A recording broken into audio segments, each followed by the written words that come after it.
Hi viewers, welcome to our channel.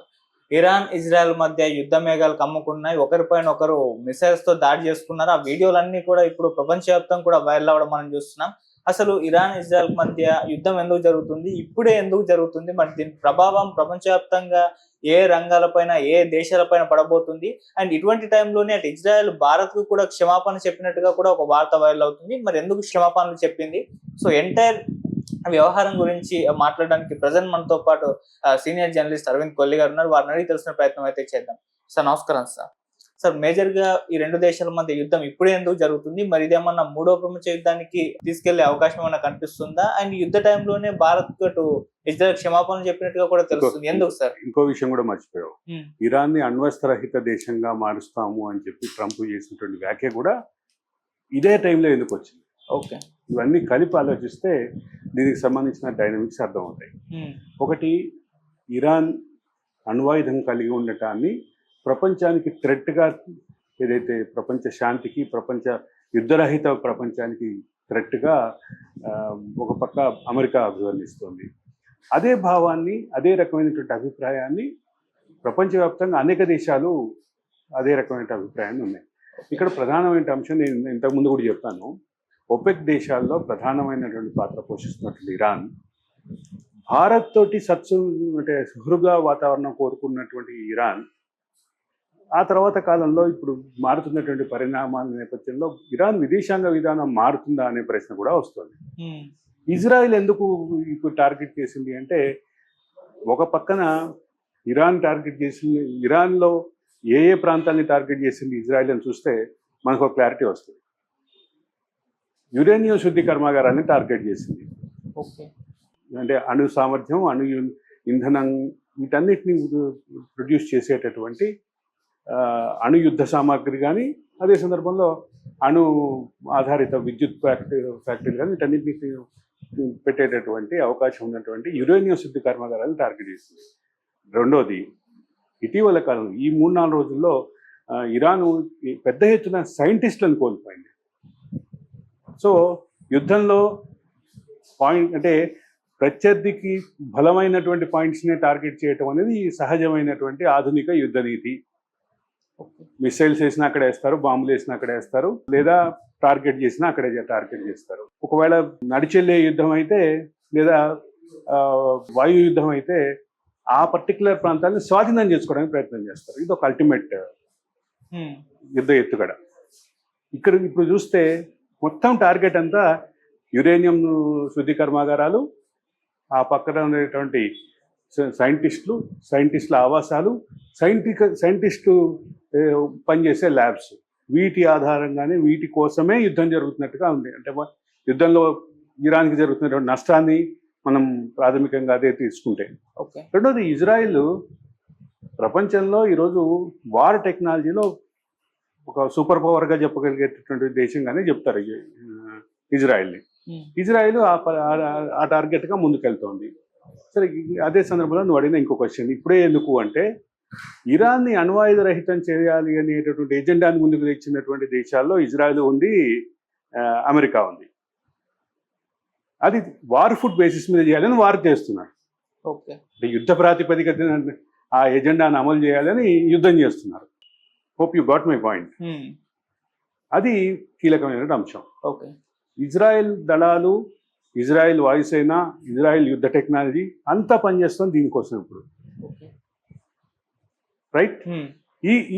ఇక్కడ యుద్ధం ఎందుకు జరుగుతుంది అనే క్లారిటీ వచ్చేసింది.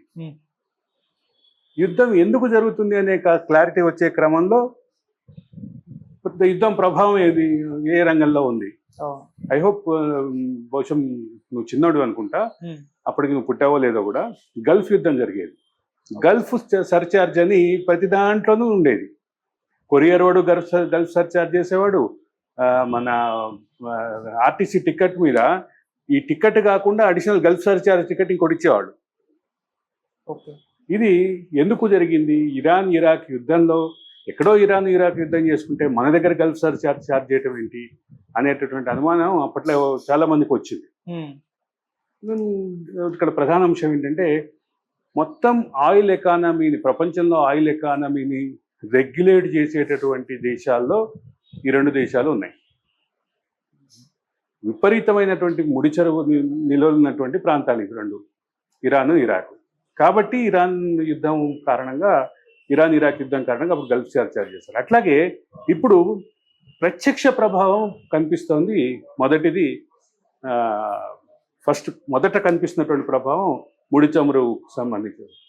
ఇటీవల కాలంలో ముడి చమురు ధరలు అంతర్జాతీయంగా పడిపోయినాయి అని ఆయిల్ ఎకానమీని ఆలోచించే వాళ్ళు అనుకుంటుంటే, ఈ యుద్ధ ప్రభావంలో అవి రోజుకి బ్యారెల్ రేటు 14, 15, 16, 17, $20 కూడా పెరుగుతోంది రోజుకి. సో ఈ రకమైనటువంటి ప్రభావం, దీని ప్రభావం ఎటు ముందుకు తీసుకెళ్తుంది అంటే ఖచ్చితంగా ఆయిల్ ఎకానమీ మీద పడుతుంది. ఆయిల్ ఎకానమీ తర్వాత వచ్చేటువంటి లిక్విడ్ గోల్డ్ అంటారు దాన్ని, తర్వాత రియల్ గోల్డ్ మీద కూడా ప్రభావం చూపిస్తుంది. బహిరంగ మార్కెట్లో బంగారం ధరలు ఖచ్చితంగా పెరుగుతున్నాయి.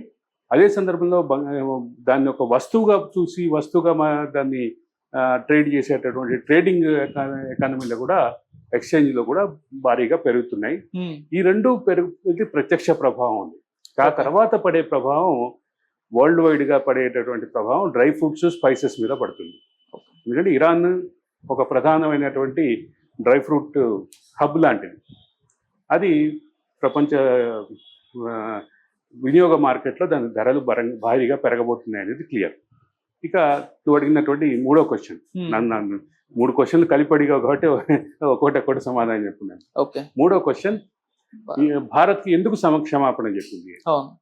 ఇజ్రాయెల్ భారత్ని ఒక కార్డియల్ రిలేషన్స్ మెయింటైన్ చేయాల్సిన దేశంగా చూస్తోంది.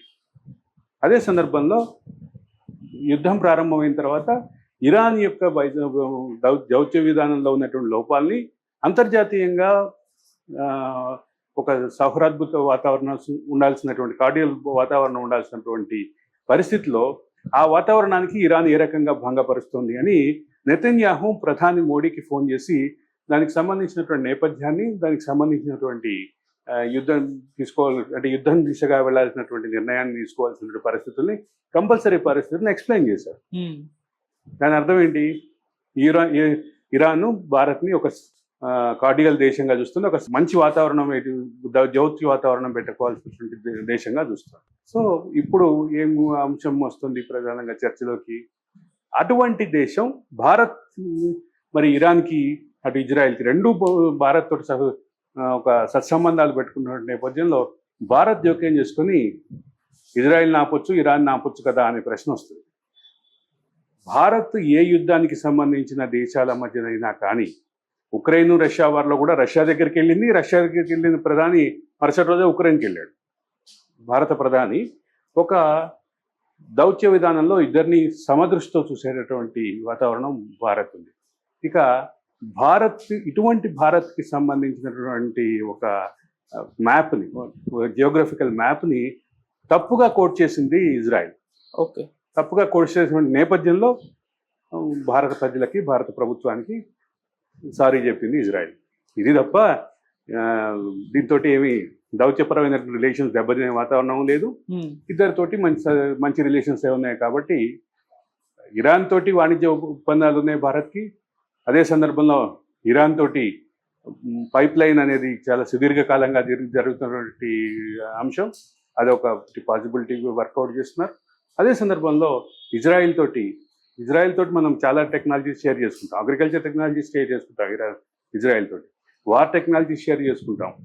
అది అంతేకాకుండా ఆరోగ్యపరమైనటువంటి బయోమెడికల్ ఇంజనీరింగ్లో కూడా వాళ్ళతోటి మనం టెక్నాలజీ షేర్ చేసుకుంటాం. కాబట్టి ఒక కార్డియల్, ఒక రిలేషన్స్ మెయింటైన్ చేయాల్సినటువంటి దేశంగానే రెండూ చూస్తున్నారు.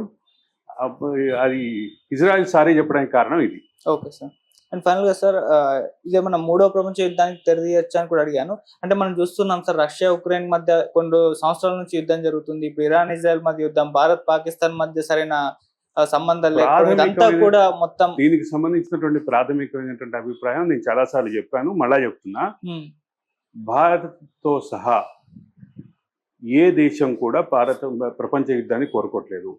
అదే సందర్భంలో జనరల్గా గతంలో 2 సార్లు ప్రపంచ యుద్ధం అయినప్పుడు కూడా ప్రపంచం అంతా 2 కూటములుగా చీలిపోయిన నేపథ్యంలో ప్రపంచ యుద్ధం జరిగింది. రైట్? ఇప్పుడు ఈ దేశంలో ఏ దేశం కూడా రెండు కూటములుగా ప్రపంచం విడిపోవాలని కోరుకోవట్లేదు. ప్రపంచంలో ఏదో ఒక కూటమిలో చేరడానికి సిద్ధంగా కూడా లేదు. కూటముల నాయకత్వం వహించేటటువంటి అవకాశాన్ని కూడా అమెరికా తీసుకోవడానికి, అమెరికా ఆర్థికపరమైనటువంటి ఇబ్బందుల్లో ఉంది కాబట్టి అమెరికా తీసుకోవడానికి సిద్ధంగా లేదు. అదే సందర్భంలో చైనా కూడా అందుకు సిద్ధంగా లేదు. గతంలో ప్రపంచంలో కమ్యూనిజాన్ని ఎక్స్పోర్ట్ చేయడానికి ఉద్దేశంతో ఉన్నటువంటి రష్యా లాంటి దేశం ఒక కూటమికి నాయకత్వం వహించింది.